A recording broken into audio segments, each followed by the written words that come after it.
আচ্ছা, কেন বললাম তুমি এডমিশন টাইমে স্বার্থপর হয়ে যাও সেই বিষয়ে কিন্তু কথা বলি। দেখো, তুমি যদি আজকে স্বার্থপর না হও, কিছুদিন পরে কিন্তু তুমি নিজে থেকে স্বার্থপর হয়ে যাবে।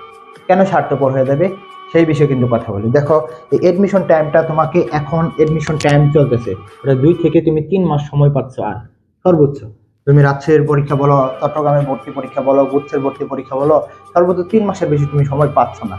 তো তুমি যদি এখন তোমার বন্ধুরা ডাক দেয়, এই জায়গায় ডাক দিয়ে দে, আই ঘুরতে চলে যায় বা এখানে চলে যায়, খেলতে চলে যায়, এখন যদি তুমি এরকম করে বেড়াও, দেখবে তোমার সাথের যে বন্ধুটা আছে না, সেই বন্ধু যখন চান্স পেয়ে যাবে, তখন তুমি তোমাকে লুকিয়ে ফেলবে, তুমি তোমাকে গুটিয়ে ফেলবে।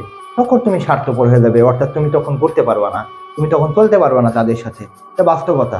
কারণ হচ্ছে যে সেকেন্ড টাইম চান্স পেয়েছি, যখন বিশ্ববিদ্যালয়ে চান্স প্রথমবার না হয়, তখন দেখবে তুমি নিজেকে নিজে গুটিয়ে ফেলবে, অর্থাৎ তোমার যে বন্ধুরা চান্স পেয়েছে তাদের সাথে তুমি ঘুরবে না। অর্থাৎ তখন স্বার্থপর না হয়ে এখন স্বার্থপর হয়ে যাও।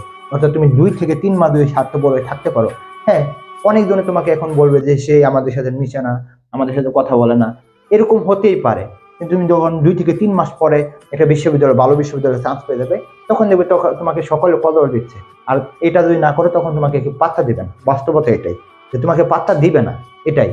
তুমি মনে করো মাইমিসিং বা ঢাকা শহরে পড়াশোনা করতেছো, অর্থাৎ শহরে পড়াশোনা করতেছো, তুমি যখন এলাকায় যাইতে, অর্থাৎ যখন কলেজ থেকে কলেজে যখন মেসে থাকতা, তখন কিন্তু অনেকজন আশা করতে, হ্যাঁ, যেহেতু শহরে পড়াশোনা করতেছে, সে একটা ভালো কিছু করবে।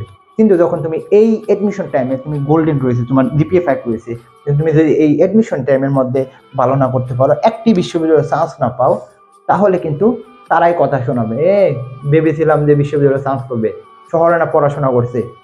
তো ওই কথাকে কানে রেখে ভবিষ্যতে কি হতে যাচ্ছে, তোমার সাথে কি হতে যাচ্ছে, তোমার এজ এ বড় ভাই হিসেবে বলতেছে তোমার সাথে অনেক খারাপ কিছু হতে যাচ্ছে, সেই কথাকে ভেবে এখন স্বার্থপর হয়ে যাও। এখন পড়াশোনা করো, যাতে যাতে বিশ্ববিদ্যালয়ে চান্স পেয়ে তুমি দেখিয়ে দিতে পারো। এবং এই সময় এডমিশন জার্নির সময় তুমি একটা পরীক্ষা দিয়েছো, মনে করো বিউপির ভর্তি পরীক্ষা দিয়েছো, তোমার এডমিশন টাইমে বিউপিতে চান্স হয়নি, তুমি ঢাকা বিশ্ববিদ্যালয় ভর্তি পরীক্ষা দিবে, চান্স হয়নি, তখন দেখতে পারবা তোমার মানুষের আত্মীয় স্বজনের কথা, ঢাকা বিশ্ববিদ্যালয়ে চান্স পেলি না, গোল্ডেন পেলি, তাহলে চান্স পেলি না, এরকম কিন্তু হবে। তো সেই কথায় কাজে লেগে, সেই কথাকে মাথায় রাখে তুমি একটু স্বার্থপর হয়ে যাও।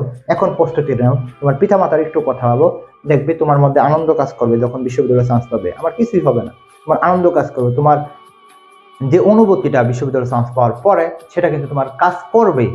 তো ওই দিনের কথা ভেবে আজকে স্বার্থপর হয়ে যাও।